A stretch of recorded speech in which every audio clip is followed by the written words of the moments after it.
Continuando con el programa, vamos a dar inicio al bloque 2, correspondiente a las conclusiones del Congreso. Preside la mesa el doctor César Guzmán Barrón Sobrevilla, director del Centro de Análisis y Resolución de Conflictos de la Pontificia Universidad Católica, quien se va a encargar de presentar a cada uno de los ponentes. Muchas gracias. Cuando organizábamos este congreso hace 8 meses, pensábamos los organizadores, con Mario Castillo, que está al llegar, que era pertinente como congreso que tuviera un último momento de conclusiones.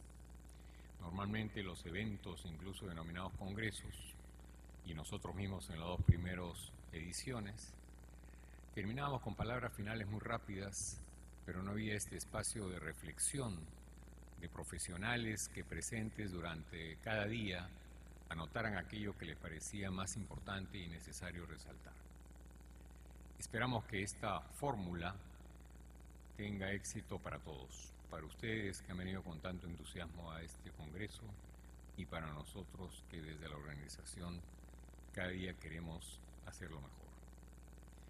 En esa medida es que yo quiero agradecer especialmente la presencia aquí de quienes nos honran en la mesa, que han tenido esta disposición y sencillez. Algunos de ellos nos decía como alumnos en clase después de un tiempo, de escuchar y anotar y tomar las referencias más importantes, y otros que también nos comentaban que no acostumbrados a hacerlo, les bastó escuchar y ahora nos harán un resumen producto de esa capacidad de memoria y de síntesis que seguramente van a tener, y que era igual en la universidad. Entonces, con esta fórmula y con estos espacios que hemos querido generar, quisiéramos, mientras llegan los demás participantes, que lamentablemente, como nos sucedió en el segundo bloque el primer día, están los folders pero no las personas, esperamos que las personas acompañen a los folders pronto, de manera que podamos ir cubriéndonos y poder ir escuchando estos resúmenes. El proceso va a ser muy simple, y es que vamos a darle a cada uno de los profesionales encargados de hacer este resumen un espacio de 15 minutos, tal vez menos, depende cómo ellos consideren, pero no más de 15, para que los tiempos nos alcancen. Estamos ya a las 8:30, de manera que podamos ir recordando cada día. Y en esa medida le vamos a seguir la palabra al doctor Óscar Pomar Fonseca, que se encuentra aquí a mi diestra, quien es consejero senior del Estudio Navarro Ferrer y Pasos Abogados, es experto en Derecho de Seguros, Títulos, Valores y Comercial, Constitucional, Minero, Administrativo, Registral y Notarial. Soy testigo de excepción de la presencia del doctor durante toda esa noche, tomando notas y apreciaciones con mucho entusiasmo, y seguramente ahora nos llevará hacia este primer día de los problemas de la ética y los problemas conceptuales de la importancia en el arbitraje. La palabra por el doctor Óscar Pomar, a quien lo recibimos pues con un fuerte aplauso para que la noche esté calurosa.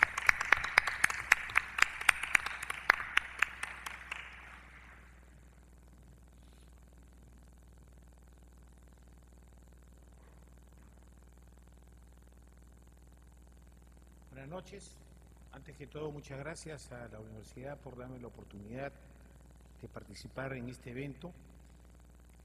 En mi caso, me ha tocado la grata tarea, porque realmente es una tarea muy grata, el referirme a la exposición, a las exposiciones del primer día, que han tratado, en mi concepto, de uno de los temas más medulares y más importantes, de los cuales depende la consolidación y el desarrollo de la justicia arbitral.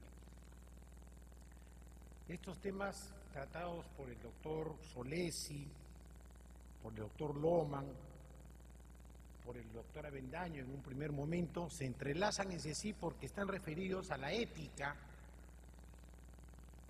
del árbitro. ¿Qué cosa es un árbitro? Un árbitro es un juez. ¿Qué cosa es un juez?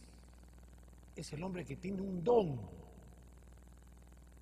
Señores, el juez tiene un don que no todos los seres humanos lo tienen, que es el dar justicia, es el dar a cada uno el derecho que le corresponde.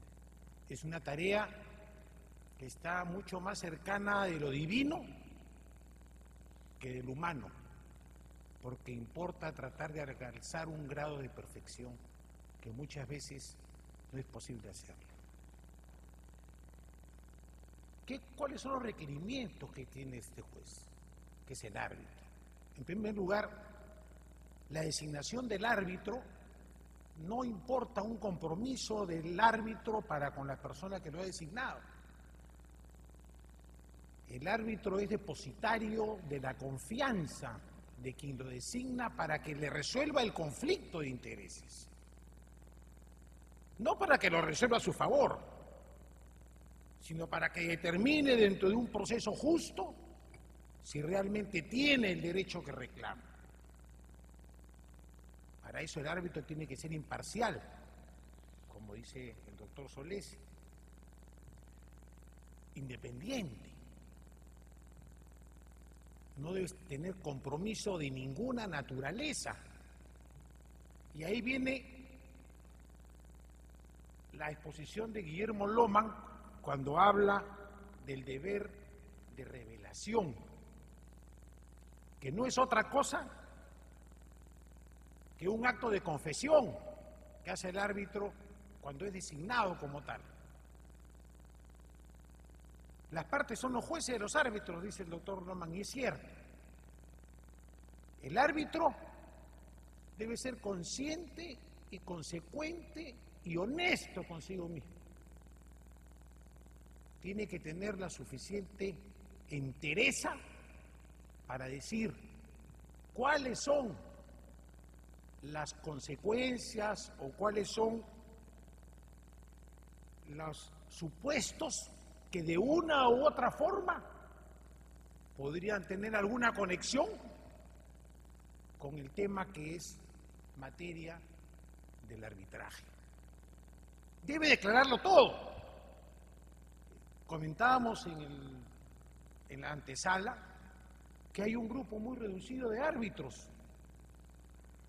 Los árbitros son profesionales independientes, ejercen el comercio, tienen directorios, manejan empresas, tienen inversiones y por lo tanto pueden de una u otra manera estar entrelazados con el conflicto a que se somete a su intervención. Entonces debe tener el árbitro la obligación de declararlo, decir, he visto tal caso, he sido abogado de tal empresa en tal forma que tiene una relación con esta, soy abogado del accionista principal de la empresa que está demandando. Voy a trabajar por la complejidad del caso con asistentes y tengo que revelar el nombre de los asistentes. Debo hacerlo. Si tengo muchos arbitrajes, debo decir, señores, tengo tantos arbitrajes. Esto puede ser un aspecto positivo, pero a la vez un aspecto negativo. Porque si evidentemente es una persona que tiene muchos arbitrajes, y el arbitraje requiere el compromiso fundamental del árbitro de buscar la verdad, resulta obvio de que el tiempo no le va a alcanzar para analizar con profundidad el compromiso que se somete a su consideración. Y eso debe ser conocido por la parte. Pero de otro lado también la parte puede pensar de que la capacidad de esa persona determina que sea designado como árbitro en muchos procesos y le otorga una confianza adicional. Pero ese es un tema que evidentemente debe ser materia de la declaración que hace el árbitro para que las partes tengan plena conciencia, tengan pleno conocimiento de quién es el que les va a dar justicia. Mi maestro, el doctor Félix Navarro Irvini, a quien lo tengo presente todos los días de mi vida, nos decía una frase: a las cosas hay que darles el tiempo que requieren para ser resueltas, no el tiempo que tienes tú para resolverlas. Y ese es el compromiso que deben asumir los árbitros. Y hay muchas veces que las posiciones de las partes no están reflejadas en los documentos ni en los medios probatorios. Y los árbitros tienen la obligación de llegar a la verdad y pueden recurrir a las entrevistas directas con las partes. Deben tener la capacidad de escuchar, la capacidad de preguntar, porque así conocen mucho más interioridades del proceso de las que aparecen en los documentos que se le presentan a su consideración. Es pues esto sumamente importante y trascendente en concepto del que habla para la consolidación del arbitraje. También Jorge Avendaño se refirió a los casos de abstención y de recusación. Los actos de abstención son actos subjetivos. El árbitro debe tener la suficiente conciencia de que de repente su ánimo está perturbado por una u otra razón para favorecer a una parte y en ese momento debe abstenerse. Y nos planteó una figura para que la reflexionemos. Nos dice, por lo general, salvo pacto en contrario, los arbitrajes son confidenciales. ¿Y qué se entiende por la confidencialidad del arbitraje? Que esto debe de permanecer solamente en el conocimiento de las partes y de sus abogados.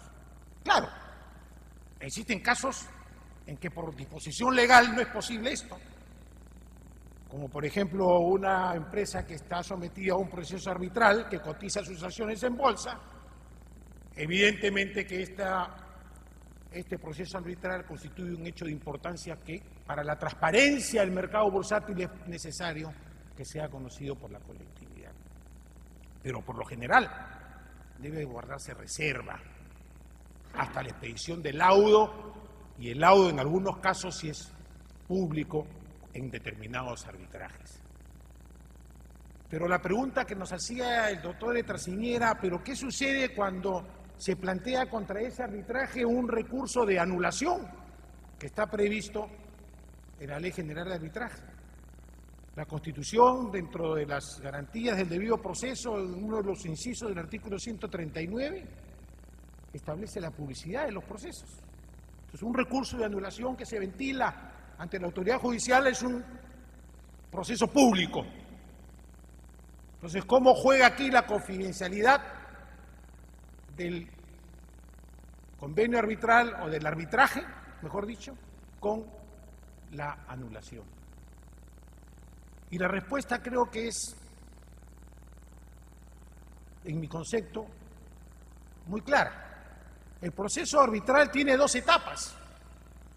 Tiene la etapa del proceso mismo, que es confidencial, donde se actúan las pruebas hasta que se pide el laudo. El laudo tiene autoridad de cosa juzgada. El criterio de los árbitros es inamovible, es inmodificable, no es susceptible de revisión. Empero, si existe alguna causa justificada que permita su anulación, lo que se va a verificar es si existen esas causas de anulación y si esas causas de anulación van a traer como consecuencia la anulabilidad del laudo arbitral. Y esas causas de anulación son las que se publicitan. En consecuencia, aquí habría una mixtura, porque el proceso arbitral seguiría siendo confidencial, pero el recurso de anulación, como parte de ese proceso arbitral, ya no lo será porque está en manos de la autoridad judicial. También el doctor Mario Castillo, refiriéndose al tema de la flexibilidad del arbitraje, sostuvo una tesis sumamente interesante, que cuando las partes tienen toda la flexibilidad para pactar las normas que van a regir, las reglas que van a regir el arbitraje, siempre y cuando obviamente esas reglas no infrinjan el orden público. Pero nos decía, ¿qué sucede si se ha pactado que una demanda se presenta dentro de los 10 días y termina recién presentándose en el día 12º? Se corre traslado a la otra parte no observa y el tribunal le concede por el principio de igualdad el mismo plazo para contestar la demanda. Entonces, evidentemente, en ese caso hay una infracción a las reglas del convenio que rigen el proceso arbitral y por lo tanto la demanda sería improcedente por haber sido presentada fuera de plazo. En fin, esta fue una posición muy radical planteada, tomada por el doctor Castillo, que evidentemente respetamos. Luego el doctor Vega se refirió a las cláusulas patológicas. ¿Cuáles son esas cláusulas patológicas? Cuando, por ejemplo, él las denominó como cláusulas de medianoche. O sea, esas cláusulas que se insertan ya al final de los contratos, cuando ya se siente que todo se ha convenido, pero que por ahí algo faltó y se agregan esas cláusulas. Como por ejemplo, se establece un pacto de arbitraje institucional a 2 instituciones, o el arbitraje por instituciones que desaparecen después al momento del conflicto, o que la institución se niega a aceptar el arbitraje. La ley ha previsto en ese caso que esto se considera un arbitraje ad hoc. Además, otra de las bondades de la norma es que ya los gerentes y los representantes en el proceso arbitral tienen las facultades más amplias y que además los contratos que tienen cláusulas arbitrales y las consecuencias y relaciones de las partes con ese contrato también quedan sujetas al convenio arbitral. Y todos aquellos que derivan su derecho también están siendo sujetos al mismo convenio arbitral. El doctor Leiser León nos habló de un tema a futuro, porque nos habló de las cláusula arbitral como cláusula general de contratación, a la cual la ley acepta como válida en la medida que esta cláusula sea conocida por la parte que se adhiere a esa cláusula y establece determinados supuestos, que lo mencionó, para el caso de que de una u otra forma, a través del contrato, pueda, aunque no se indique con precisión en qué consisten esas cláusulas, quien se adhiere a ellas tiene conocimiento que en el caso de conflicto ese convenio o ese contrato será sometido a la justicia arbitral. Nos indicó también su rechazo a lo que él lo llama las cláusulas vejatorias, porque imponen al consumidor un costo. Esto relacionado con el proyecto del Código al Consumidor que se encuentra en pleno debate.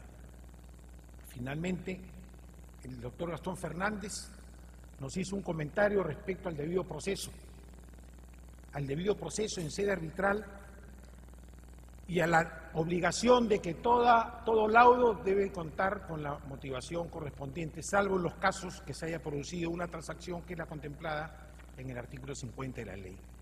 Y planteó un tema realmente polémico, un tema que en mi concepto va a tener una serie de implicancias. El legislador, al momento de dictar la ley, ha establecido en una de sus disposiciones respecto a la acción de garantía que la vía específica para reclamar del laudo es el proceso de anulación, y en ese sentido debe entenderse el inciso segundo del artículo 5 del Código Procesal Constitucional. En criterio del doctor Fernández, hay que desjudicializar, lo cual me parece correcto, la justicia arbitral, y que para eso está pues el recurso de anulación. Y si existe un recurso de anulación, ¿ya qué objeto tiene después recurrir en una acción de garantía? Sin embargo, esto significaría establecer una zona liberada, que la Constitución no permite, de acuerdo a la interpretación hecha por el Tribunal Constitucional en una serie de ejecutorias. Esta norma debe entenderse que contra el laudo arbitral no es posible recurrir en vía de amparo. El único recurso que es posible plantear contra el laudo arbitral es el de anulación, por las causas específicamente establecidas en la ley. Lo cual no significa que si ese recurso de anulación sea fundado o infundado, contraviene o afecta derechos de carácter constitucional, no queda habilitada la vía de amparo para reclamar de ese tipo de afectaciones, porque nos estaríamos encontrando frente a un proceso irregular que el propio Código Procesal Constitucional establece que procede la acción de amparo correspondiente. Solamente para terminar, reitero mi agradecimiento a la Universidad Católica por esta invitación y creo firmemente en que, haciendo un voto de conciencia y tratando de cada día ser mejores, la justicia arbitral va a marcar un hito en la historia jurídica del país. El éxito de la justicia arbitral dependerá de todos nosotros. Muchas gracias.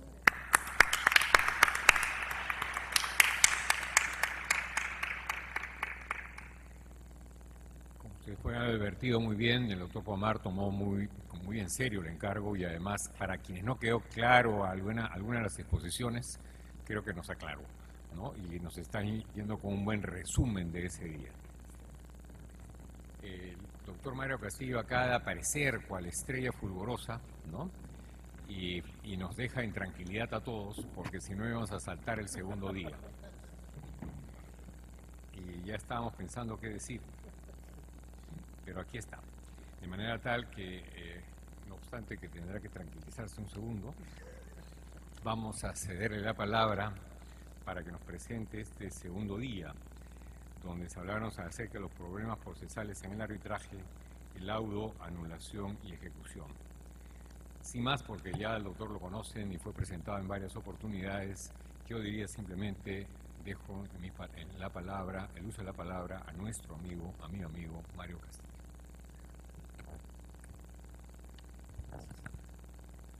Bien, muchas gracias, disculpen la demora. Un saludo al doctor Guzmán Marrón, a todos los amigos, miembros de la mesa, antiguos amigos todos. Bueno, a mí me corresponde hacer un resumen de las conclusiones y algunos comentarios sobre el segundo día, el martes 8. Bueno, en primer lugar, tuvimos pues la exposición de la doctora Silvia Rodríguez sobre el rol de las instituciones arbitrales, ¿no? Ella resaltó el carácter dinámico que tiene el arbitraje y también, digamos, la flexibilidad del diseño de los procesos arbitrales.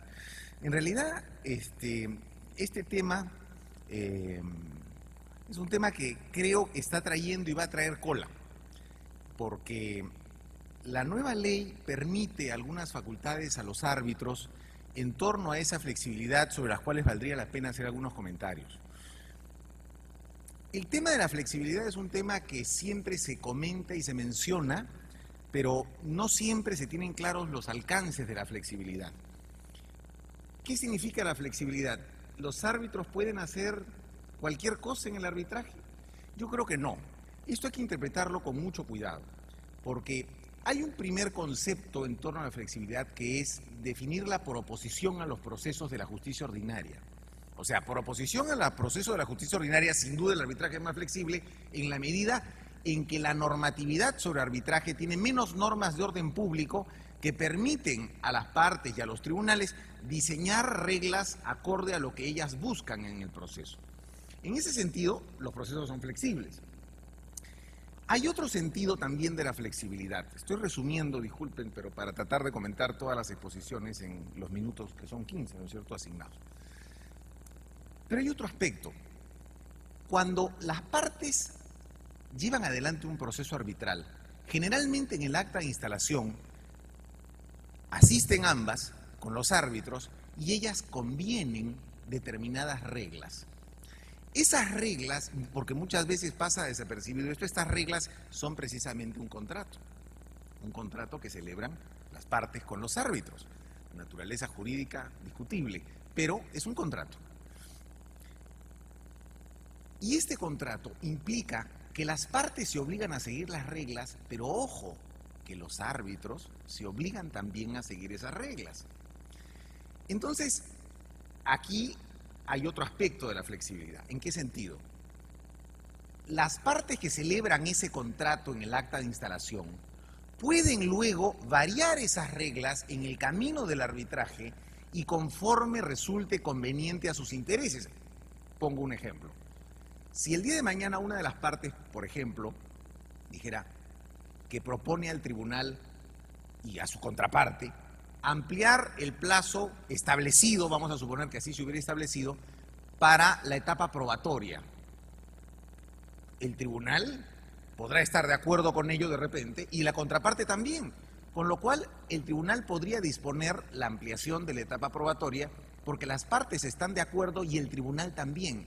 O sea, allí también hay un segundo aspecto de la flexibilidad, porque se pueden modificar reglas ya establecidas, pero no por imposición del tribunal a las partes, ni mucho menos de las partes al tribunal. O sea, las partes tampoco pueden imponer nuevas reglas al tribunal. Un día las partes le dicen al tribunal: señor, a partir de ahora hemos acordado que el tribunal venga vestido de color amarillo patito a las sesiones. ¿Las partes somos dueñas del proceso? No, señor, disculpe usted. En el acta de instalación está determinadas reglas y no figura que debemos venir vestidos color amarillo patito, ¿no es cierto?, para seguir las audiencias. De tal manera que esa regla no se puede introducir porque para modificarla se requiere el acuerdo de todos. En cambio, sí podría acordar esa modificación del plazo para la etapa probatoria o de repente acordar conceder al tribunal un plazo mayor para el desarrollo total del arbitraje o un plazo mayor para laudar. Ahora, en la nueva ley se señala una norma que es absolutamente peligrosa y es que los tribunales arbitrales pueden ampliar plazos por vencer o ya vencidos. Esto, dentro del criterio de la flexibilidad, para mí es un arma, no digo de doble filo, porque no le encuentro el filo bueno, solo le encuentro el filo malo. La flexibilidad no debe ser tan grande que pueda colisionar con el debido proceso. No olvidemos además los principios contractuales a los que acabo de hacer mención. Hay un contrato de por medio y el debido proceso es incluso un derecho reconocido en la Constitución. De tal manera que cuando un tribunal arbitral puede variar plazos de manera unilateral y a su solo criterio, yo considero que en tanto y en cuanto exista acuerdo de partes con una modificación dispuesta por el tribunal, es decir, que no sea objetada por ellas, puede proceder el tribunal a modificar las reglas. Pero si una de las partes le dice al tribunal: oye, un momentito, ¿no establecimos 10 días para que demandara el futuro demandante? ¿O 10 días para que contestara su demanda y reconviniera? ¿Y por qué le estás dando 15 o por qué le estás dando 25? No, es que realmente yo interpreto que hay que darle más tiempo porque efectivamente presentó su demanda el día 17, ¿no? Pero equitativamente, mira, yo te voy a dar a ti no 10 para que contestes tu demanda, la demanda, sino te voy a dar 17 días en criterio de equidad. Discúlpame, te regalo esos 7 días que me estás regalando, te los devuelvo. Yo no los quiero, tú me los estás regalando, ¿no? Si seguimos la lógica de las liberalidades en el derecho peruano, para que cualquier liberalidad surta efecto o tenga validez, dependiendo del caso, se requiere del asentimiento de las dos partes. Entonces, en este caso, te regalo tus 7 días, no me son útiles, yo quiero mis 10 días para contestar la demanda. Y por si acaso, acá no hay nada que contestar, porque ya la demanda fue extemporánea, que se archive el proceso. Ese es debido proceso. Porque si la interpretación fuese la contraria, entonces tendríamos que llegar a la conclusión de que en los procesos arbitrales da lo mismo pactar plazos o no. Porque si da lo mismo pactar plazos o no, significa que el tribunal puede hacer lo que quiera con los plazos. Si los plazos se establecen son para cumplirse y las partes tienen, en razón de esos plazos, todo el derecho de planificar su estrategia procesal. Y la estrategia procesal parte también de la idea que es fundamental en todo proceso, de aprovechar los errores de la contraria. Y el tribunal no debe ser un perdonavidas. El tribunal está ahí para cumplir reglas, no para hacerlas incumplir y favorecer a las partes. Digo esto nomás. Luego también tuvimos la exposición del doctor Alfredo Bular sobre materias arbitrarias. Es un tema interesantísimo, ¿no? Porque el año pasado, justamente el evento, el Congreso del año pasado trató sobre el arbitraje en las distintas áreas del derecho, ¿no? ¿Cuáles son los alcances de las materias arbitrables? Bueno, el doctor Bular se refirió al tema del orden público, sobre el cual no voy a entrar, pero sin duda, ¿no? En ese evento del año pasado, y ahora también estamos viendo cómo el arbitraje va penetrando cada vez más áreas de la vida de la sociedad. Las medidas cautelares, que fue el tema que trató el doctor Adrián Simos, es un tema interesantísimo, un tema además muy conflictivo, ¿no? Muy conflictivo tanto en cuanto a las competencias del Poder Judicial previas al inicio del proceso, las competencias del propio tribunal arbitral, ¿no es cierto?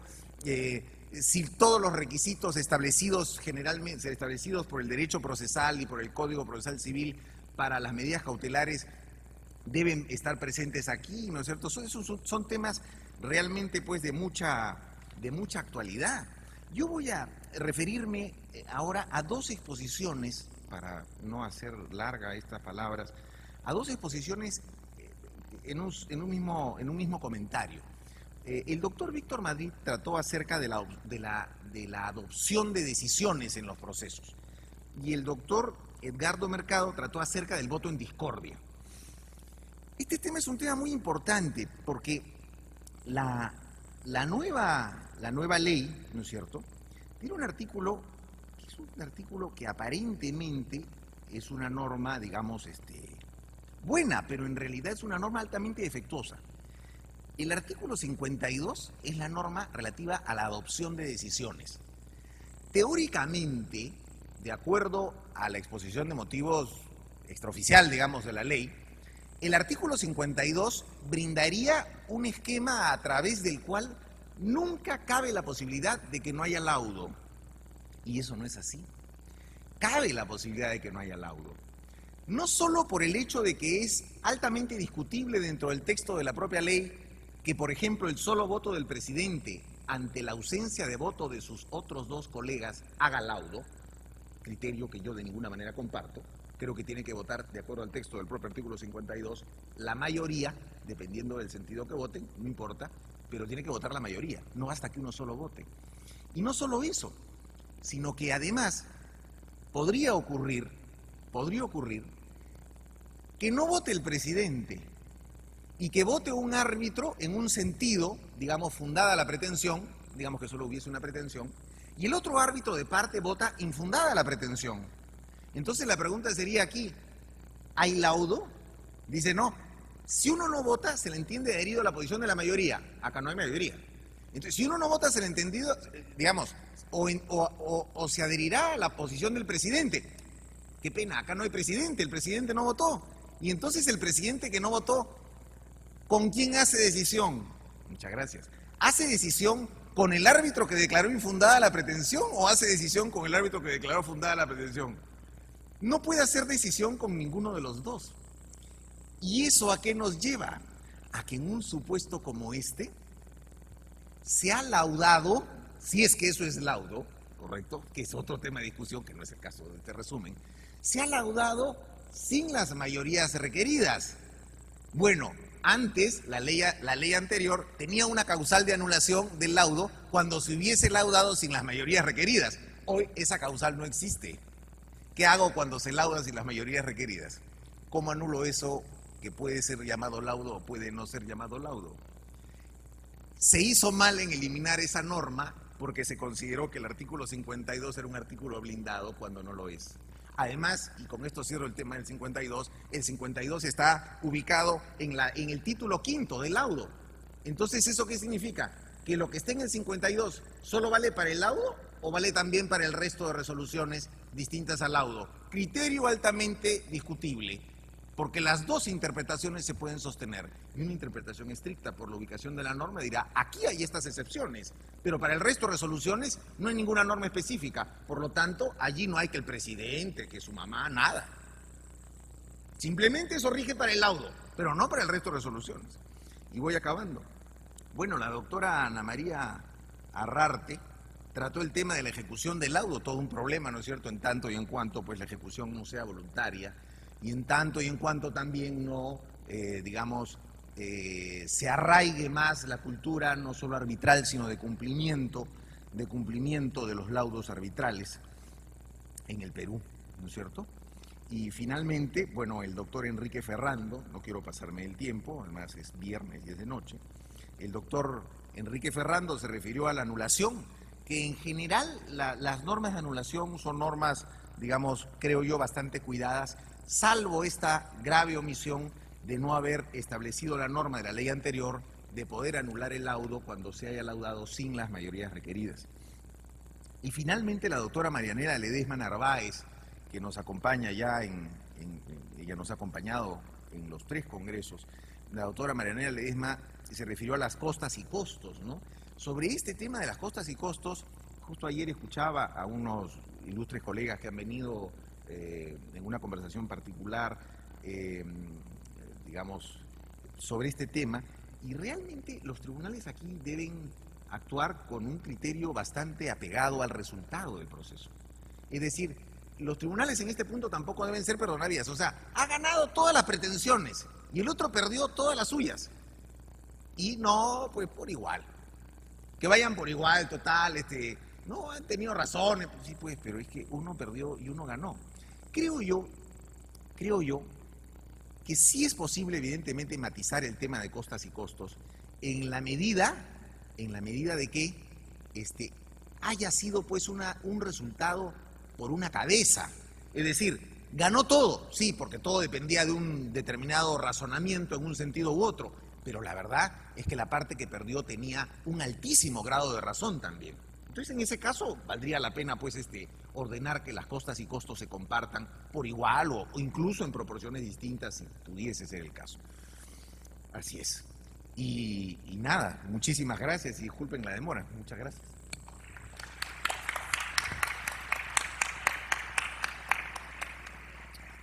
Pedirles a todos como un pacto de podernos quedar hasta el final para poder resumir adecuadamente cada uno de estos días.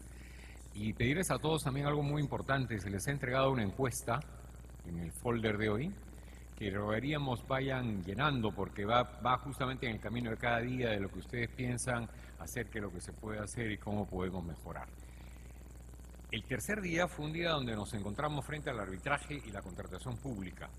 Y para ello hemos invitado al doctor José Daniel Amado Vargas, socio del estudio Miranda y Amado, que es un experto precisamente en temas vinculados a este campo, no solamente derecho corporativo, inversión extranjera, sino también fusiones, adquisiciones, proyectos de infraestructura y financiamiento de proyectos. Él nos hará una aproximación en estos cortos minutos de lo que fue este tercer día y sus reflexiones al respecto.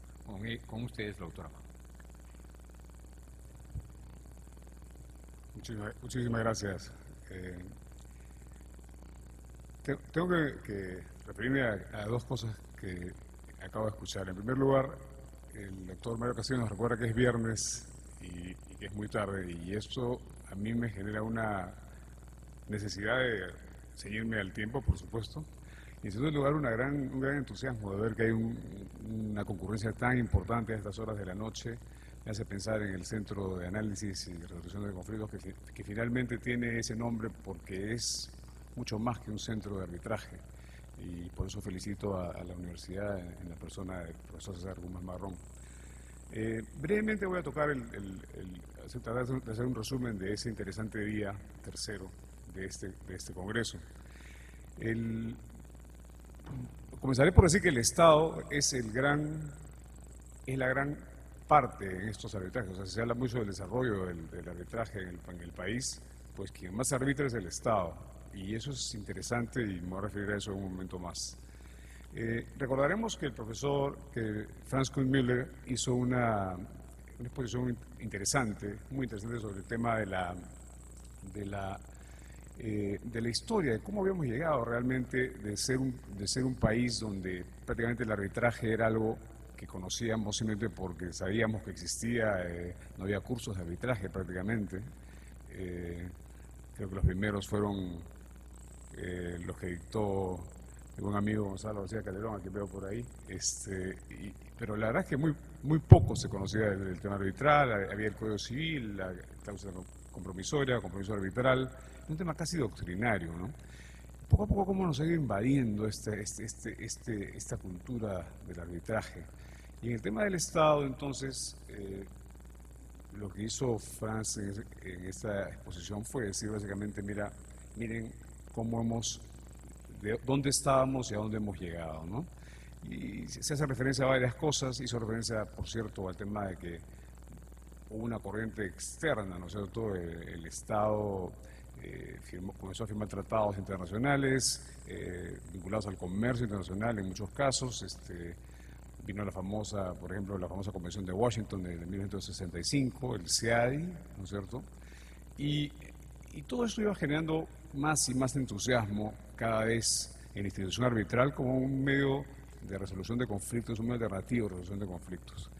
El profesor Kuhnmüller también habló un poco de cuánto habíamos entonces avanzado desde esa época hasta ahora, y se refirió al hecho de que existen, me parece que el número que utilizó fue como unos 60 distintos foros de tipo, o sea, situaciones normativas en las cuales existe la obligación de ir a arbitraje para el Estado. Y eso, por cierto, es algo fundamental, importante, destacable, y que tiene relación directa con una serie de cosas que han funcionado muy bien en el país. Me voy a referir, por ejemplo, a las privatizaciones, por ejemplo, y concesiones de los últimos 20 años, ¿no es cierto?, todas las cuales tienen normalmente una cláusula arbitral que le da una gran seguridad al inversionista con relación a su capacidad de poder, en la eventualidad de un conflicto, recurrir a una fuente distinta del Poder Judicial, seguramente más eficiente, más involucrada, seguramente también más conocedora del tema en concreto, ¿no? También expuso la doctora Briana Canorio, y ella además tiene el rol importante de haber sido jefa de la dirección de arbitraje con su CODE, ahora OXE, ¿no? Y ella, para ir más rápido, explicaré también que igual que Derek Latorre, son personas que han estado del lado de ese foro especial, uno de los tantos, quizá el más importante, que es el foro de los arbitrajes vinculados a la contratación de obras públicas, ¿no? Y definitivamente ese foro es absolutamente, digamos, de lo más relevante, obliga a un nivel de arbitraje muy intenso, y vamos a hablar ahorita de los lados buenos y malos de eso brevemente, que tocaron los distintos ponentes, pero sí vale la pena decir que lo que hizo tanto la doctora Canorio como el doctor Latorre fue, desde sus posiciones, además de haber estado a cargo, digamos, del tema arbitral en esta entidad, comenzaron a hacer una serie de críticas importantes todas. Voy a hablar rápidamente de algunas, nada más. Todo el tema de este Sistema Nacional de Arbitraje por ejemplo, el tema de la especialización que fue tocado por la doctora y que en realidad va a repercutir en una serie de cosas favorables y desfavorables. Favorables, por cierto, vinculadas a la capacidad de resolver un caso concreto, ¿no es cierto?, en el tema arbitral, por parte de una persona más conocedora del tema. Incluso no tiene que ser abogado, como todos sabemos, de acuerdo a la nueva ley, con lo cual hay aún, o sea, ese requisito que no se ha definido muy bien todavía sobre la especialización en el tema, conocimiento, derecho administrativo, qué significa realmente, ¿no? Y mencionó también el tema de que, sin embargo, esa especialización podría estar llevando a algún tipo de grupos de personas que tenían sus árbitros favoritos, incluyendo desde el lado del Estado, ¿no? Se mencionó también el doctor Latorre tocó mucho el tema nos trató de poner un poco de un ambiente de realismo, ¿no? Por eso hablaba de la utopía del arbitraje, ¿no? Y lo que dijo básicamente fue, mira, hemos avanzado, por supuesto que hemos avanzado, pero hay una serie de cosas que no están funcionando del todo bien todavía. nuevamente se refirió a los temas los temas pendientes, digamos, dentro de la nueva legislación, arbitrajes por parte de árbitros no abogados, arbitrajes técnicos, los peritajes, ¿no? Incluso la Ley General de Arbitraje tiene, como saben, la disposición final 13ª que aplica a los peritajes las reglas del arbitraje en lo que sea pertinente. Fundamental, importantísima en un mundo donde se están arbitrando temas absolutamente técnicos, ¿no? O se están discutiendo o resolviendo conflictos absolutamente técnicos. A continuación tuvimos la exposición del profesor Alexander Campos también, ¿no? Él habló de por qué se lleva un arbitraje con el Estado. A mí me impresionó en particular el tema bueno, obviamente se tocó de nuevo el tema de los 10 años de la OCSE, el tema de 10 años del arbitraje obligatorio, ¿no es cierto? Cómo esto había generado una evolución, una serie de ventajas del arbitraje que trató de destacar, y el acceso a la jurisprudencia como un tema pendiente, ¿no? El segundo bloque más bien estuvo vinculado al tema de problemas y precedentes en el arbitraje, problemas más frecuentes en el arbitraje del Estado, ¿no es cierto? Se tocó el tema del árbitro, el doctor Tafur tocó el tema del árbitro de una manera importante, porque nuevamente nos traía este famoso tema de especialización vinculada con hasta qué punto no es que los árbitros terminamos siendo los mismos todos, ¿no? O que una parte termina nombrando siempre al mismo árbitro o con mucha frecuencia, ¿no? Ese es un tema realmente que va más allá del problema concreto del arbitraje. Es más, yo tendría que decir que demuestra que todavía nos falta mucho a nivel de cultura arbitral.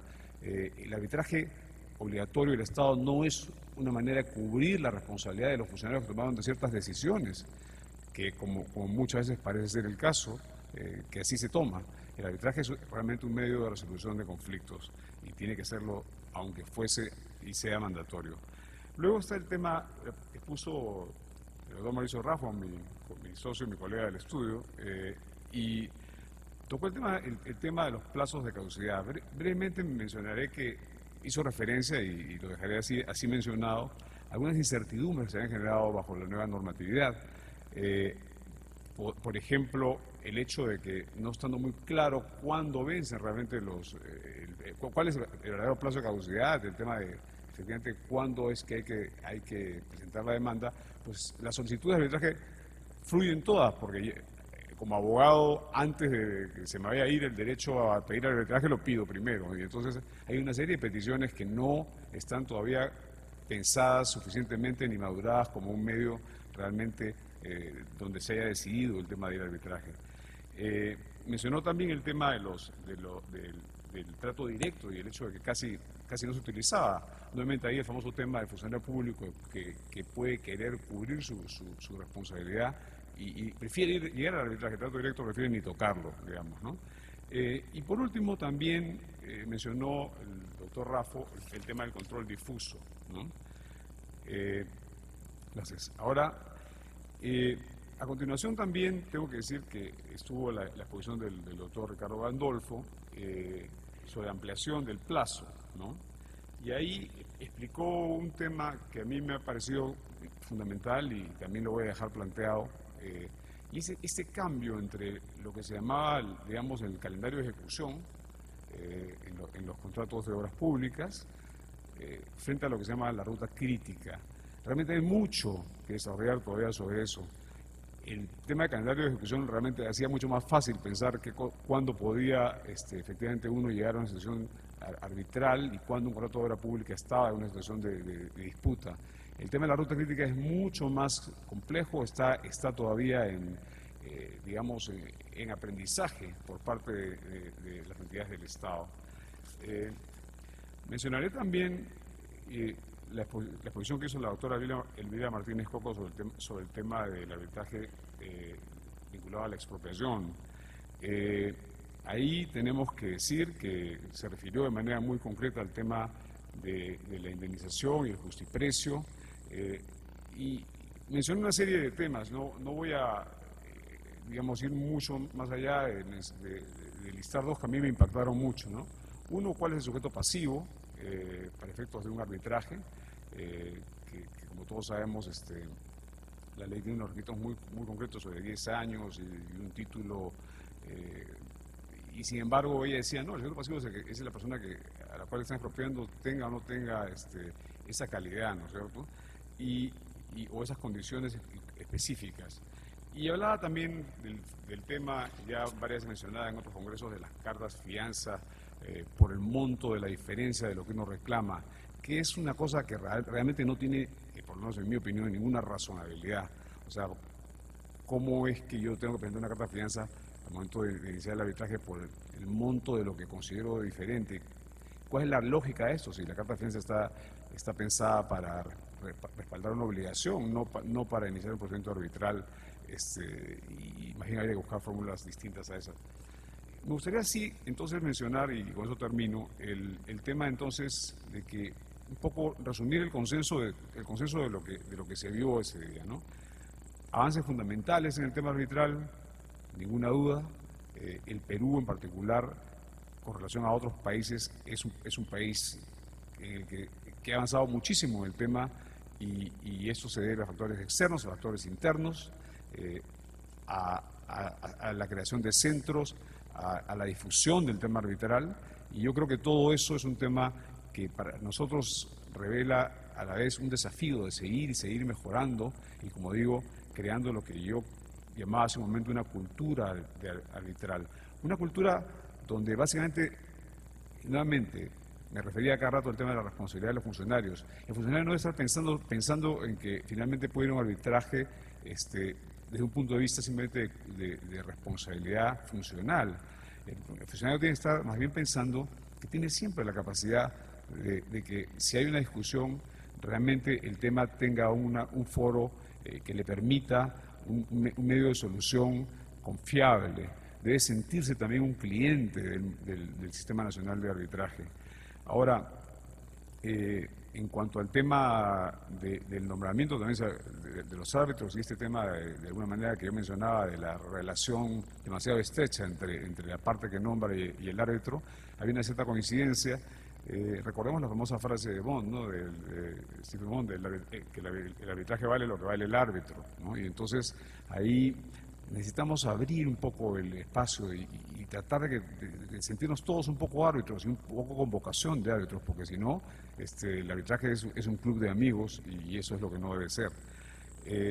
Finalmente mencionaré que hay una política, que debería haber una política de Estado en el tema arbitral, mucho más clara, mucho más sólida, que nos permita a todos sentirnos que temas como la transparencia, la publicación de laudos, por ejemplo, debería ser un tema sistematizado, orgánico, ¿no es cierto? Y estas leyes especiales, ¿no es cierto?, estas 60 de las que hablaba Franz Kuhnmüller, no deberían ser obstáculo para que el Estado de alguna manera tenga un cierto criterio de uniformidad en cómo es que somete su contratación al arbitraje. Es todo, muchísimas gracias. Seguidamente ingresamos al cuarto día, y en el cuarto día nos acompaña la doctora Lourdes Flores Nano. Creo que no requiere una especial presentación, sin embargo es importante mencionar que ella es abogada, socia del estudio Lourdes Flores Nano, experta en Derecho Civil y Mercantil, y además es árbitro de nuestro centro, con algunos casos que ya está llevando en estos últimos meses. Ella les tocó, digamos, yo diría la satisfacción de escuchar a los expertos internacionales que hemos invitado, y hará seguramente un breve resumen de aquello que le pareció más importante en el tema vinculado a la diferencia entre el arbitraje nacional e internacional y la ética en el arbitraje internacional. Con usted, la doctora Lourdes Flores. Muchas gracias.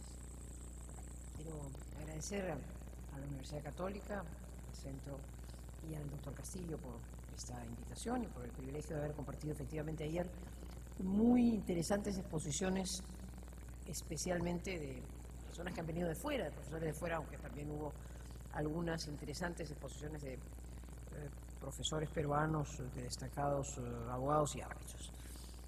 El tema central, los temas centrales giraron en torno a los problemas que suscita el arbitraje internacional, es decir, cuando se trata de un arbitraje en que se introducen elementos internacionales que pueden generar conflictos y donde entonces se plantea debates sobre la naturaleza de la prueba, la ley aplicable, etc. La primera exposición del profesor Franz Tirnemann giró en torno a la prueba en el arbitraje internacional, y planteó muy interesantes conflictos, particularmente cuando pueden coexistir, o como consecuencia de un conflicto internacional y de un arbitraje internacional, pueden coexistir sistemas jurídicos diferentes que pueden llevar a las partes a plantear pruebas no siempre admitidas en uno de los derechos. Planteó casos interesantes como, por ejemplo, la exhibición de prueba específica, típica de nuestro sistema, donde la parte ofrece una prueba determinada y esta debe ser exhibida, pero se refiere específicamente a una prueba determinada, frente al discovery, por ejemplo, del sistema anglosajón, en que más bien se trata de una oferta amplia de información respecto de la cual se rescata alguna que pueda resultar de interés. O, por ejemplo, en otro momento de su exposición, el distinto valor que tiene el testimonio, la declaración de un testigo, su relativización un poco en el sistema nuestro y en cambio su mayor ponderación en el sistema anglosajón. Lo interesante de todo este debate giró en torno a cuál debía ser en un arbitraje internacional la ley aplicable para determinar el valor o no de una prueba, o más interesante todavía su reflexión sobre el poder exclusivo del tribunal en razón de la flexibilidad para que, fruto del acuerdo entre las partes, se determine la ley aplicable y en mérito de eso el tribunal pueda tener la mayor amplitud y la mayor flexibilidad para la definición de las pruebas y para su tratamiento. El doctor Daniel Posé se refirió a las etapas procesales y realizó un estudio comparado entre las reglas procesales en Argentina, Chile, Colombia, México, Perú, Venezuela, así como la Cámara de Comercio Internacional y la American Arbitration Association. Y en cuadros comparativos nos fue mostrando muchas de las similitudes y de las diferencias que las distintas etapas procesales tenían en estas distintas legislaciones. Pero puso un énfasis especial, considerándola una institución muy importante, una etapa procesal que circunscribe, que delimita bien el arbitraje, a la denominada acta de emisión que contiene el reglamento de la Cámara de Comercio Internacional en el artículo 18. Destacó la importancia que el acta de emisión tiene como una precisión muy específica sobre las materias a ser arbitradas, los plazos, los procedimientos, una exposición sumaria de las pretensiones de las partes de sus peticiones, una lista de puntos litigiosos por resolver y las precisiones con relación a las normas aplicables al procedimiento y, si fuera en caso, la mención de los poderes conferidos al tribunal arbitral para actuar como viable componedor o para decidir exacque et modo. El profesor Posé, el doctor Posé, puso un énfasis especial en la importancia que el acta de emisión tenía como una etapa procesal que delimitaba de una manera muy clara y además impedía a las partes, luego de esta, iniciar nuevas demandas o agregar elementos conflictivos, porque esta etapa procesal tenía el mérito de determinar de una manera muy importante los aspectos centrales del litigio a llevarse adelante. Luego tuvimos el privilegio de escuchar una muy interesante exposición del profesor Larrumé sobre la arbitrabilidad en el derecho en el arbitraje internacional. Y comenzó preguntándose a quién le corresponde finalmente definir qué es lo arbitrable en el derecho, en el arbitraje internacional, y recurrió a un principio central en la materia arbitral, y es la definición de la competencia por el propio tribunal arbitral en virtud del principio competence que el profesor Larrumé, que el doctor Larrumé destacó. A esas ideas, a esas reflexiones sobre la arbitrabilidad, vinieron, como había sido también en el caso de la exposición anterior, algunas preguntas también muy interesantes del posible conflicto que puede suscitarse entre las reglas aplicadas y las disposiciones adoptadas o las decisiones adoptadas por el tribunal y eventuales conflictos con el orden público. Cuando se trata de un arbitraje interno, se recurre de una manera muy simple a la ley interna que ha regulado una norma de orden público desde para definir si es competente o no, si es una materia o no arbitrable porque hay o no un derecho disponible, hasta para poder evitar cualquier conflicto procesal, de debido proceso o de cualquier naturaleza que pudiera estar en juego.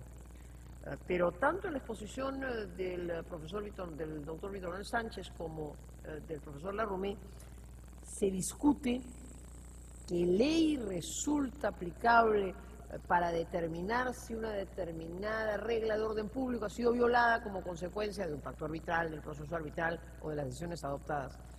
Y se nos expuso en un muy interesante análisis la importancia de determinar primero la ley aplicable para sobre esa base a su vez afirmar si la norma de orden público interno estaba siendo violada y los conflictos que podían suscitarse como consecuencia de la ejecución del auto. Por eso concluyó el profesor Larrumé indicando que la decisión sobre la sede del arbitraje tenía una importancia muy grande y señaló 3 criterios interesantes en virtud de los cuales convenía definir qué sede era la mejor para llevar a un arbitraje. La aplicación de las medidas cautelares o la posibilidad de adoptar medidas cautelares y las características que éstas pueden adoptar en función del lugar donde se elige el arbitraje. En segundo lugar, los criterios jurisprudenciales que puedan existir sobre la anulación de laudos, incluyendo el privilegio que tienen legislaciones como la nuestra que permiten renunciar a un proceso de anulación. Y en tercer lugar, las reglas sobre ejecución. Aquel país o aquella legislación que resulte aplicable y que garantice mejor medidas cautelares, limite o establezca mejores parámetros para la anulación del laudo y favorezca de una manera más eficiente la ejecución, termina siendo sin duda la mejor sede arbitral para poder llevar adelante hasta su conclusión un arbitraje de carácter internacional. No menos interesantes fueron las reflexiones sobre los problemas éticos. Ya el doctor Pomar ha hecho referencia a muy conceptuosos criterios expresados en la primera jornada de los problemas éticos que el arbitraje en general tiene. No son distintos los temas que fueron planteados en relación al arbitraje internacional, aun cuando se presentaron algunas peculiaridades muy interesantes. Por ejemplo, al referirse al tema de la labor del árbitro, el doctor Perezcano puso un énfasis muy grande al tema de la confidencialidad. Ese fue un tema largamente discutido y planteado y desarrolló una serie de conceptos para garantizar como un deber del árbitro el de la confidencialidad. Conceptos que fueron complementados con un otro enfoque que desarrolló la doctora Mari Carmen Tovar, ya no en la perspectiva solo del árbitro, sino más concretamente de la relación entre el abogado y el cliente, planteando nuevamente, porque así se lo había sugerido el tema, los matices que el secreto profesional tiene en un sistema romano civilista como el nuestro, frente al common law, en que la figura es la denominada attorney-client privilege. Y desarrolló similitudes y diferencias en 2 figuras jurídicas que a la larga lo que protegen es la confidencialidad de la relación cliente-abogado. Pero el enfoque de la doctora Tovar fue muy importante para preguntarnos si el secreto profesional, que es un elemento ético central, estaba referido a un derecho de las partes, estaba referido a una obligación del abogado o contribuían a la administración de justicia. Y decía con toda razón que si era un tema más de interés de las partes tendía a ser un concepto más laxo. Si en cambio era un concepto que tendía a la justicia, se limitaba en beneficio, por ejemplo, de la búsqueda de la verdad. No menos interesantes las reflexiones que sobre el conflicto de interés, como ha dicho con toda razón el doctor Pomar en las reflexiones iniciales, el conflicto de interés es un tema medular en el arbitraje, que no nos lo preguntamos cuando hablamos de la justicia ordinaria porque hay un poder del Estado que administra justicia, como bien recordó el doctor Tembul. Y entonces se nos presentaron criterios que la International Bar Association ha planteado como estándares para garantizar independencia e imparcialidad. Y refería que había una suerte de semáforos, ¿no? Unos semáforos rojos de reglas inflexibles, imbatibles. Pasarlas supondría no garantizar imparcialidad. Una más bien ámbar, que son reglas superables, y otras de mayor flexibilidad para determinar la imparcialidad.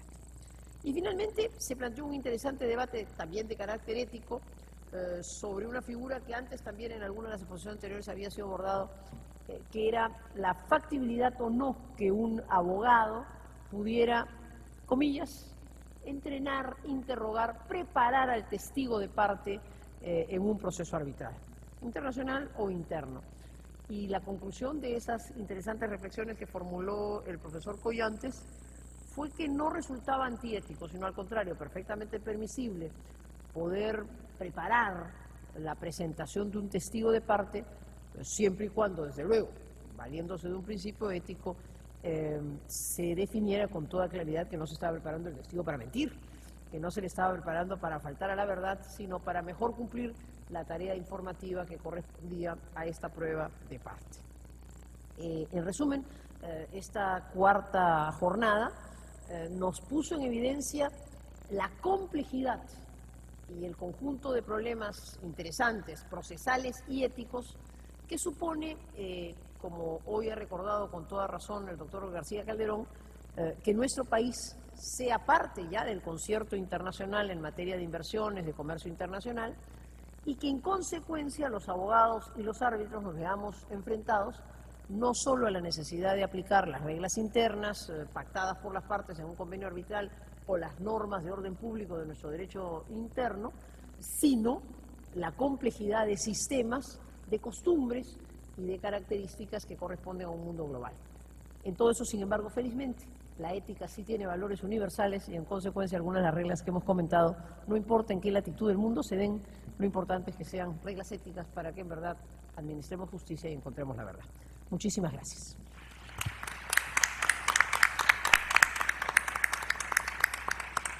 Muy bien, nos acercamos al día de hoy. Estamos ya en el quinto día y en el quinto día llegó muy temprano el doctor Luis Carlos Rodrigo a escuchar a los 5 expositores que tratamos porque están entre ellos, el arbitraje de inversiones. Le vamos a rogar que nos regalen 5 minutos más de su tiempo para poder escuchar al doctor y finalmente que ya está con nosotros la clausura aparte del doctor Walter Albán.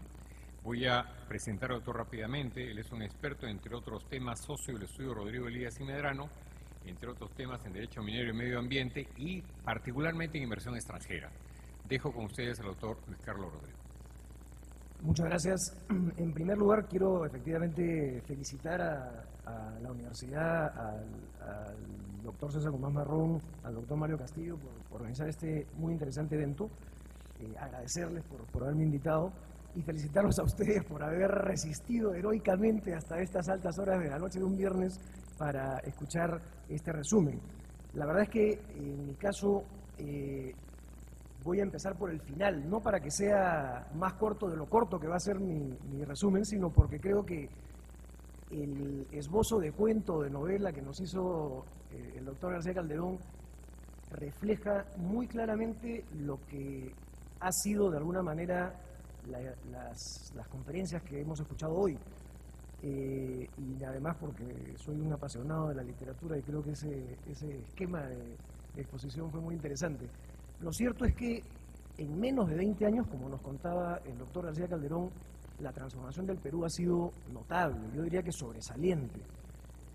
Obviamente pueden haber distintas perspectivas sobre esta evolución, pero lo que no cabe duda es que parecemos estar en un cuento real maravilloso, en una novela de ficción realmente aguda, para poder apreciar cómo de lo que ocurría en la década del 70 o del 80, donde el Perú era un país completamente aislado y con una relación internacional mínima, estamos hoy en el año 2009 con una participación en este mundo globalizado totalmente distinta.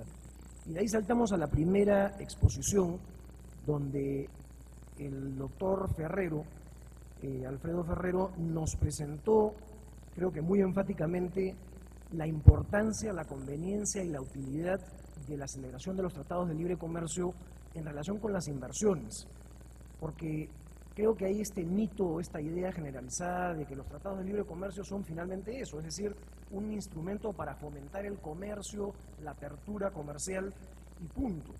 Lo cierto es que son mucho más que eso, entre otras cosas porque son un instrumento valiosísimo para atraer inversión.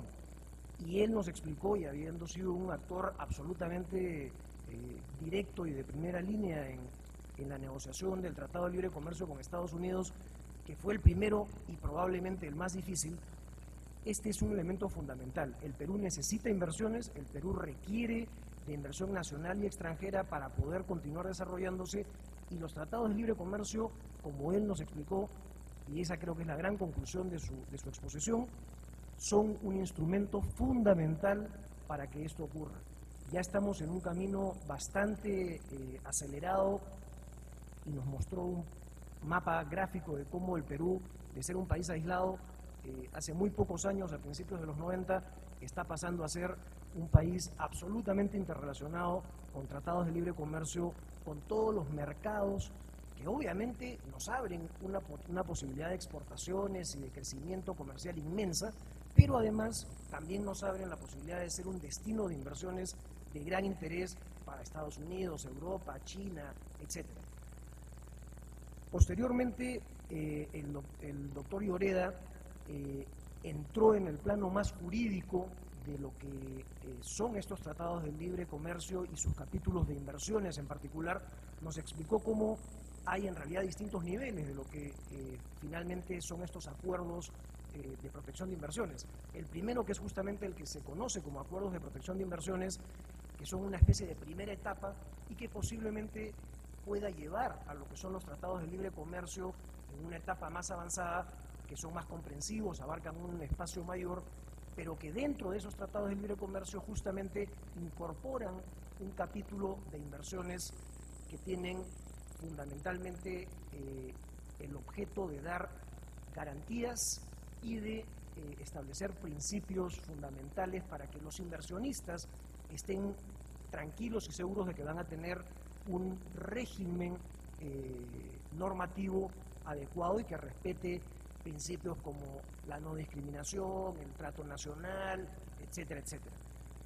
Y lo fundamental de estas dos primeras exposiciones creo que fue que los tratados de libre comercio no son una plantilla, no son un elemento que sacamos de una biblioteca y las utilizamos para celebrarlos con cualquier país. Creo que ambos expositores fueron muy claros en señalar que con distintos países se pueden lograr distintos tipos de negociación. Con Estados Unidos, que fue el más difícil y fue el primero, se nos ha abierto un camino muy importante, y después hemos tenido tratados no completamente, pero en cierta forma diferentes con otros países como Canadá, China, etcétera, que podemos eventualmente entender que mantienen el elemento central, sobre todo en el capítulo de inversiones, pero también tienen sus diferencias.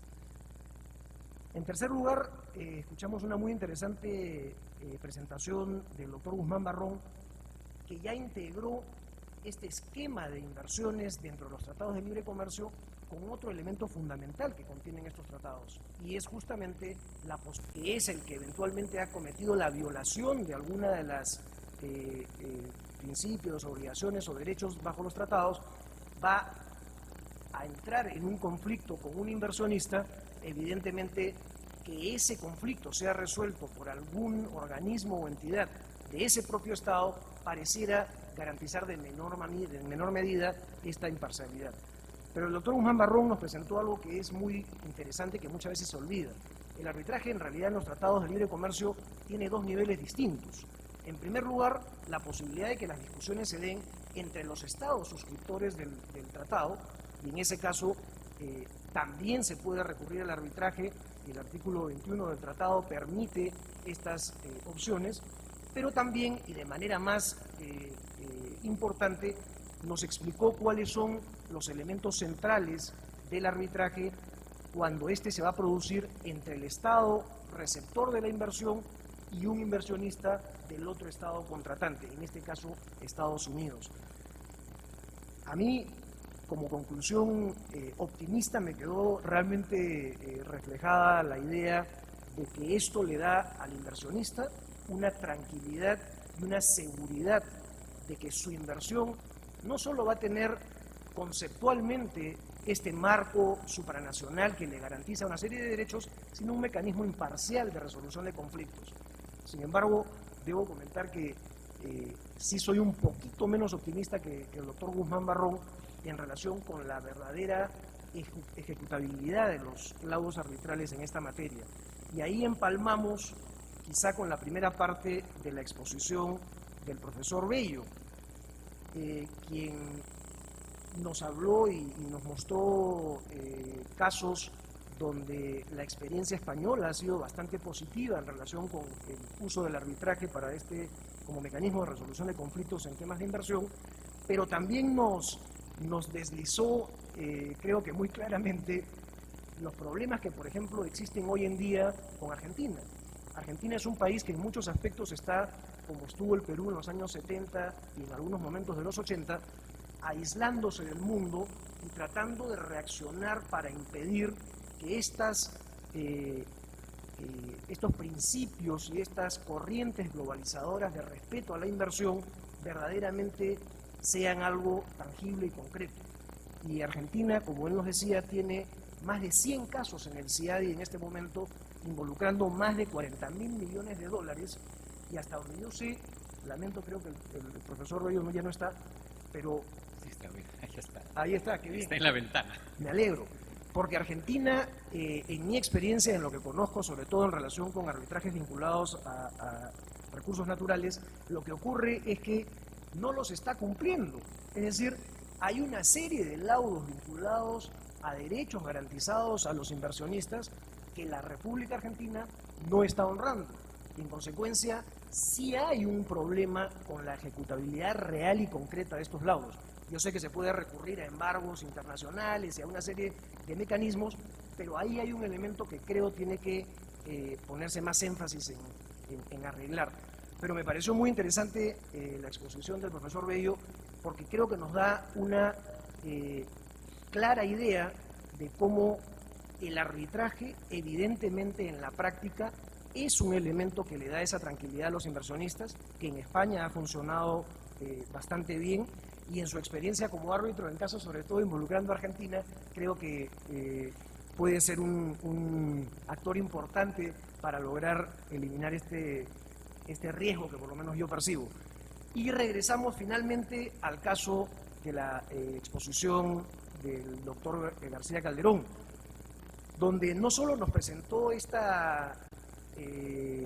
esbozo de un cuento real maravilloso de cómo un país desconocido había evolucionado de un aislamiento y vocación de incumplimiento de todas las protecciones a la inversión extranjera a ser prácticamente un destino muy importante de inversiones, pese a lo relativamente reducido del mercado y en general de las dimensiones de la economía de ese ficticio país. Pero creo que lo interesante y lo importante de esto es que muestra justamente cómo un país como Argentina, que tiene más de 100 casos involucrando 40.000 millones y muchos de ellos siendo perdidos por el Estado argentino, contrasta con lo que ocurre con el Perú, donde en principio en el CIADI solamente hemos tenido 5 casos.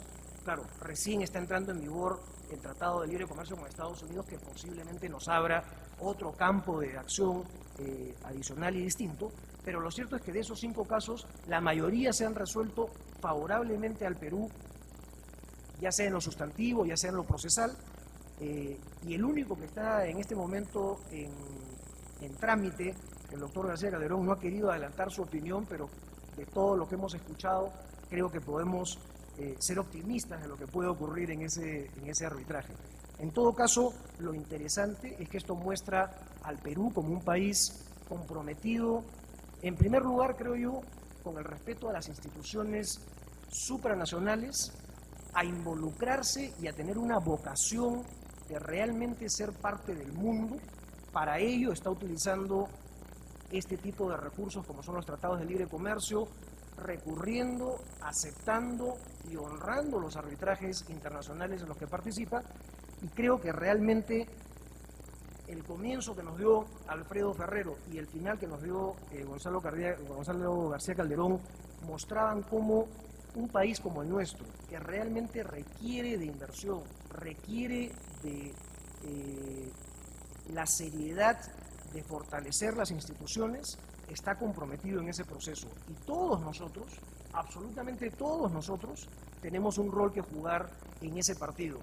Y con esto termino simplemente regresando a la primera exposición del doctor Pomar, donde igual llamaba la atención sobre la importancia de que todos estemos comprometidos con ese esquema. Y creo que realmente el Perú se merece que le demos la oportunidad de utilizar este esquema de inversión y desarrollo que estamos siguiendo desde hace algunos años para lograr lo que todos queremos, un país justo, con igualdad y con un desarrollo sostenible a largo plazo que realmente sea un modelo para el resto de Latinoamérica. Muchas gracias. Muy bien, muchas gracias. Le vamos a pedir a los miembros de mesa que permanezcan donde están y vamos a invitar inmediatamente al doctor Walter Galván, quien desde el podio va a tener la gentileza de clausurar el evento. Quería, mientras el doctor nos acompaña, mencionarles que aquí que se les va a entregar a aquellos que lo deseen, porque ya lo tenemos listos, los certificados de participación en este congreso, que además en estos días vamos a ir colgando aquellas exposiciones que nos han entregado, de manera que ustedes ya la pueden ver en la página web del centro y así puedan ustedes tener la exposición completa.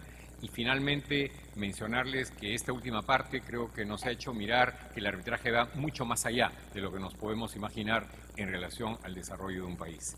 Invitar al doctor Walter Galván para que nos acompañe de manera que podamos tener esta clausura y en su presencia yo quisiera que él fuera escuchando solamente una muy pequeña referencia.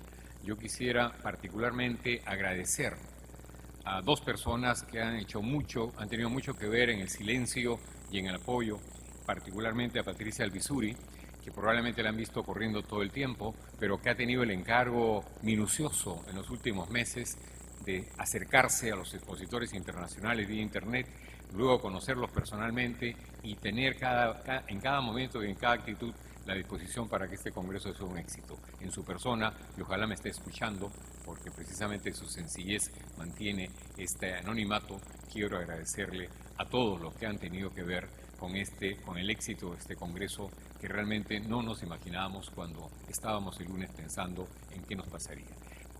Creo que con Mario hemos hecho como una suerte de sociedad para continuar y ojalá el cuarto Congreso sea una realidad.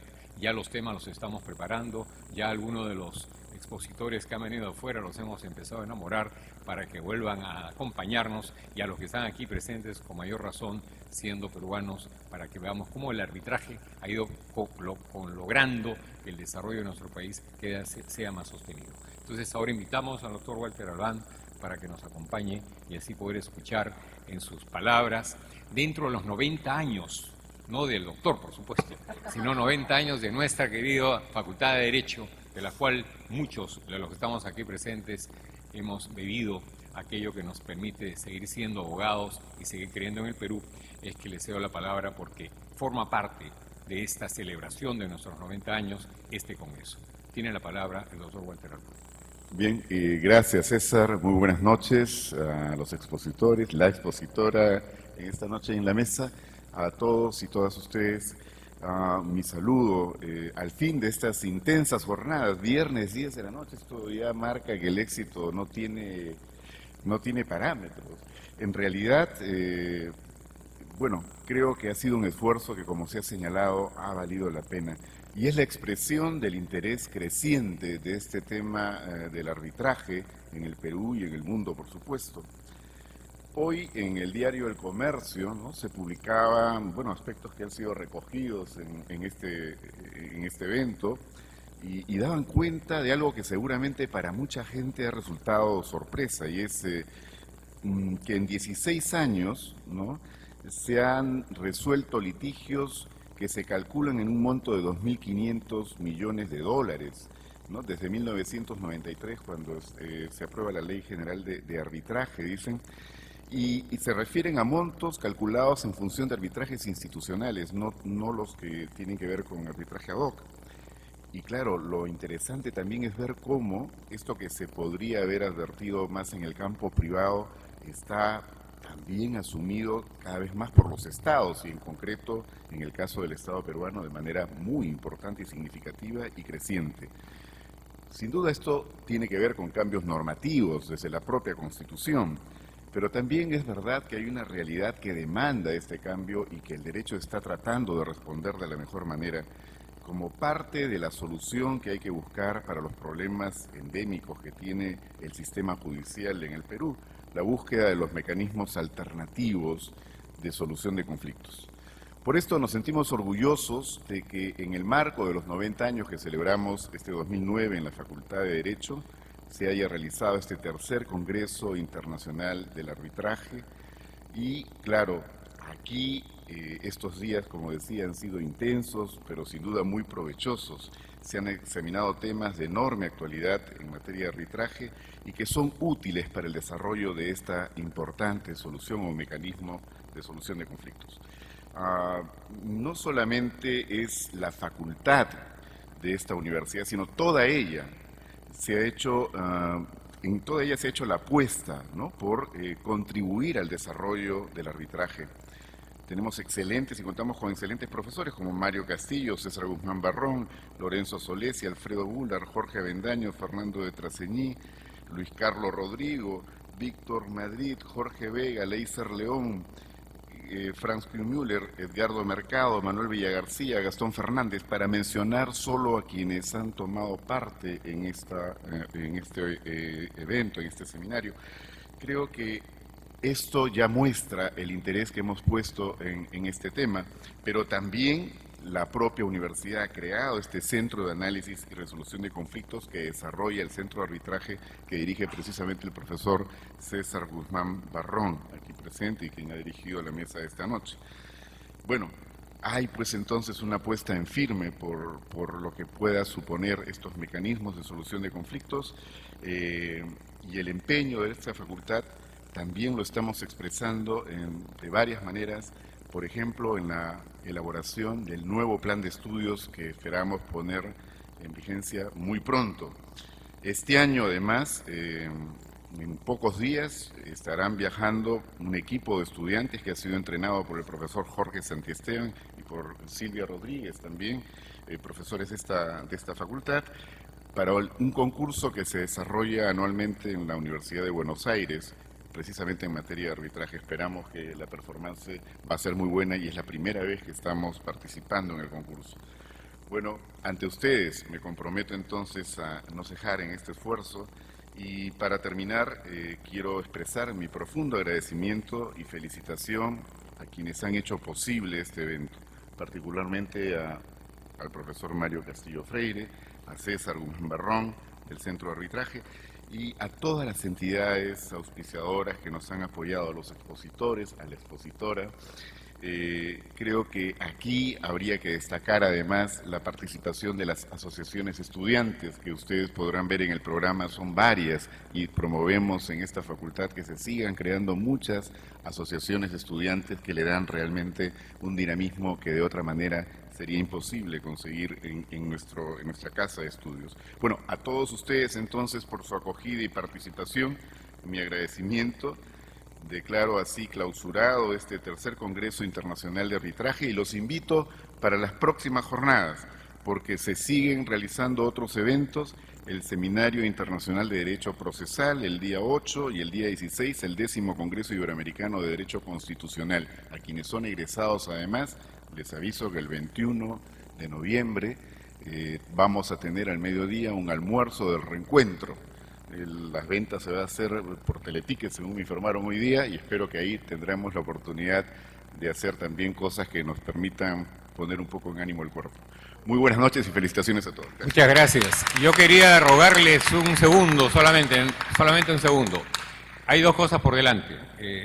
Walter no ha mencionado que en septiembre del próximo año tenemos el 4º Congreso Internacional y quiero hacer pasar, por favor, a la doctora Silvia Rodríguez para que ustedes puedan brindar un aplauso porque ella es una representante del esfuerzo para que ese Congreso llegue a un final.